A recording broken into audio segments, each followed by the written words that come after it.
The new record is it's not necessarily up-tempo, but I think it's a lot more energetic, I guess, than the last couple records we put out. I mean, I'm really happy with both of those records, but you know, they had kind of a sleepy quality to them, which I think is cool. But you know, I feel like we kind of did that for 2 records and just wanted to kind of mix it up and do something fresh and exciting. If I could sum the new record up in one word, I'd say groove. Makes you want to kind of move your body, but not so much in like a aggressive way, I guess. For the Alchemy stuff, we did a lot of just kind of building while we recorded. And you know, the stuff kind of called for that, but because of doing it that way last time, we really wanted to do something a little more live and a little more just band-centric, I guess. So this time we've just been kind of doing it the old school way of just jamming, you know, all 4 of us in a room and playing together and just kind of vibing off each other.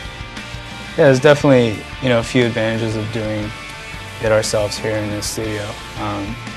You know, we really wouldn't be able to do this any other way at this point. You know, to be able to afford to be off the road for as long as we do, and you know, just focus on writing and recording.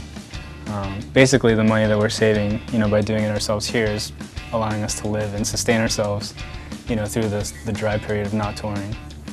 When the band is doing it themselves, it almost becomes an extension of the songwriting, in a sense, because it's like we wrote the songs, we have the vision for the songs, we crafted it, and we know what the final product should be, or we know what we want it to be.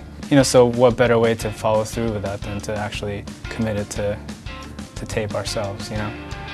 The hardest part about recording for me, I think, is kind of pulling the double duty thing. I don't know, it's hard, you know, just doing 2 things at once, really. You know, you're trying to be a band member and also an engineer at the same time. Yeah, the hurdles of engineering for me, one major hurdle is that I'm not a trained engineer by any means. You know, it's just something that I picked up just because I play music, you know. And so I've kind of paid attention to what's been going on and kind of bugged the engineers and producers, you know, what are you doing? But I think in the same way as, you know, that's a hurdle, but I think it's also an advantage. I don't know, I get inspired to just keep playing music because I love it. I love music, I love playing it. And, I mean, there's really no other thing in the world that I would rather be doing, to be honest.